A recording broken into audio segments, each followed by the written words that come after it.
off-road. How about building out and running?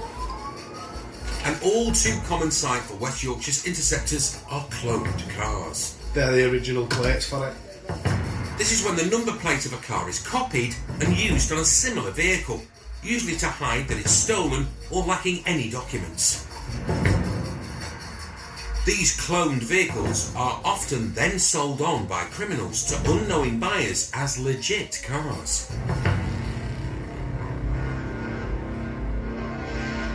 Stephen Bobo Wright and Nick Priestley are out on patrol when news comes through on the radio of a cloned Audi that's been spotted. There was an APR hit, 2204. It's believed to be a truck vehicle. Got anyone told up, please? So we are not a million miles away from where it's likely to come out. Nick is a member of the Roads Policing Unit and before joining the force was a welder. His reason for becoming a police officer? He hated welding. With 23 years experience on Bradford's roads, he knows just where to plot up to give them the best chance of intercepting the Audi. Alongside Nick is Bobo, an advanced driver with size 16 boots. His pet peeve is burglars. But car cloning criminals are a close second. Yeah. Lane 2. The suspect car comes past. It's lane 1, coming towards Shipley. It comes to lights at this speed. The Audi pulls up at the red light. Bobo now has fellow interceptor Andy Howarth behind them. Come around and get it now, mate. It's T-Pack time. Okay, mate, coming now. Move up, move up, move up, move up, move up.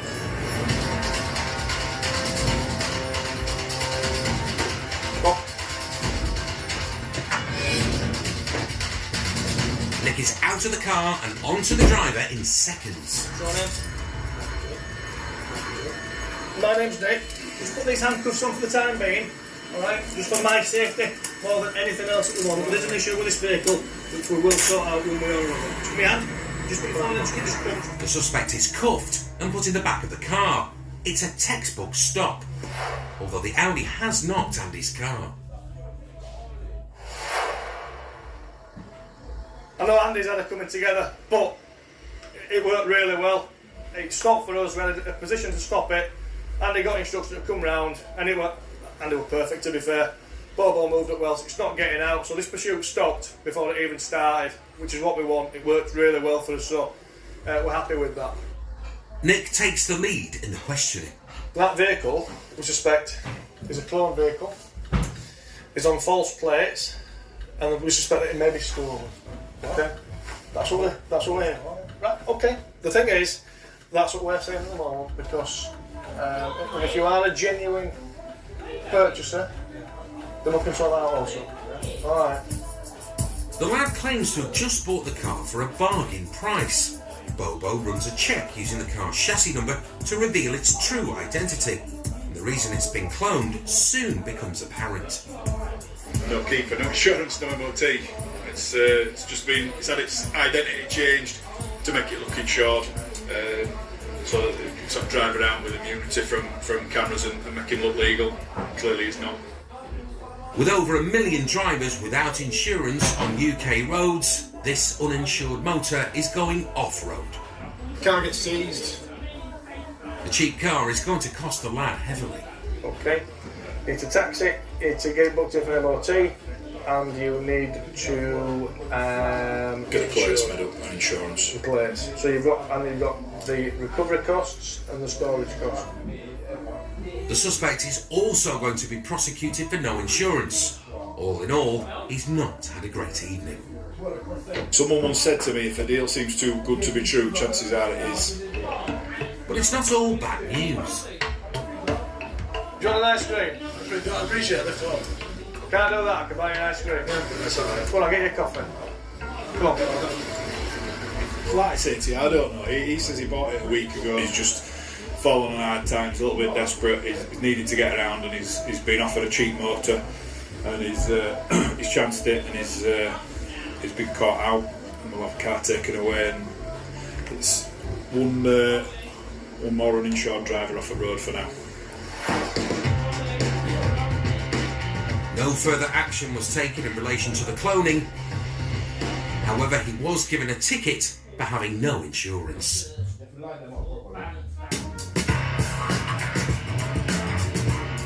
Officers Tom Powell and Mark Davey are making their way to the M1 for motorway duty. It's a Saturday and Mark is in good spirits. That's the thing. You've got to stop singing now, Mark. Mark is an ex-security officer who joined the police for the greater good. His secret talent is telling rubbish jokes, but not singing. You're not allowed to sing for us. I was just wondering if there's an offence code on here that I could print out a tour for you for.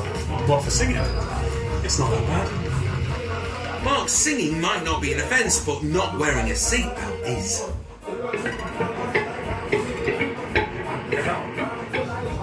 She got a seatbelt on, front seat passenger. They clocked a lady not wearing a seatbelt. Is it on the pillar? It's not now. It's not, is it? Oh, seatbelts on, a little late now though. Mark pulls the Ford Focus over onto the hard shoulder. Tom introduces himself. Hello, do you want to just jump in the back of our car and come for a little chat for a second, please? Yes, please. There's a male driver, a young child, and the lady without the seatbelt is offered a seat. And just grab a seat in the back, just on that side for me, please. Mark starts proceedings, Good afternoon. and the lady knows what's coming. So the reason we stopped you? Seatbelt. Yeah. Any reason for not wearing it? I just find them uncomfortable. But with over a quarter of people killed on UK roads last year not wearing seatbelts, Mark has no sympathy. Okay. Have you ever caught your hand on a cheese grater? Yeah. You have. Did that hurt?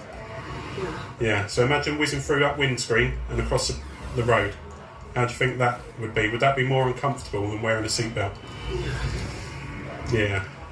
Formality-wise, I just need to advise you that I'm reporting you failing to wear a seatbelt as a passenger in that vehicle today. The seatbelt charge is sorted. We could be looking at more issues here. But Tom has spotted that the car is insured to an older woman rather than the young man driving. Super, thank you. It's his turn in the hot seat. Can I have a moment of your time, please, sir, as well? Come this side for me. There you go, mate. Jump on in there for us. Good afternoon. How are you? Okay. Is it? Yeah. Whose car is it? It's my mum's. I'm just using it because my car's in the garage.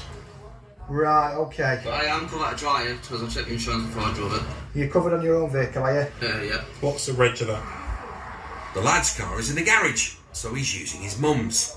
He claims his own policy insures him to drive other cars on a third-party basis for 7 days.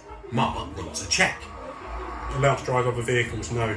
It says I'm not. It Yeah. says I'm covered for 7 days if it's in the garage getting fixed. Well, bear with us. Do you think you are insured? Be truthful with me now. I definitely think I am insured. Like I said on my thing, policy says that I was covered for 7 days if my car was getting fixed. He shows them his insurance policy. However, Tom spots a problem with the man's claim. What's that suggestion? It's not the garage that's lent you the car, is it? Well, my mum did it. Your mum's lent you the car. It's not a car. It's not a courtesy car owned by the garage, is what we're saying. So it would appear at the moment you are using that motor vehicle without any third-party insurance held against it. He's driving uninsured, so the car will be seized. But they're not leaving the young family stranded. Tom drives them to the local services, while Mark follows on behind. For the moment, he's giving the lad the benefit of the doubt. I think it's just an oversight on his part, thinking that he's insured to drive a car that his mum's lent him because he's read potentially something incorrectly on his insurance policy.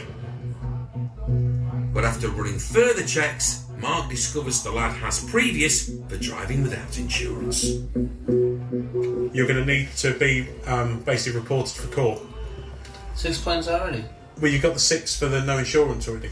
Was that not some provisional though? Which, carry on? yeah. Is it? And that's why then it has to be summoned to court. You grab what you need to. Have you got the P on you? Mark now thinks the lad might have been telling porkies. He's already got 6 points on his licence for no insurance. The impression I got is that he knew that he wouldn't be insured. Of course he did. That he was going to chance it. Silly Billy. The car is recovered and the family wait to be collected. The lady without the seatbelt was given a ticket. The driver was reported for driving with no insurance. He was fined £811 and received 8 points on his licence. Still to come, we discover why Sophie has to buy the entire team iced buns. Yeah, we all make mistakes. No doubt I'll be told that's a bun offence.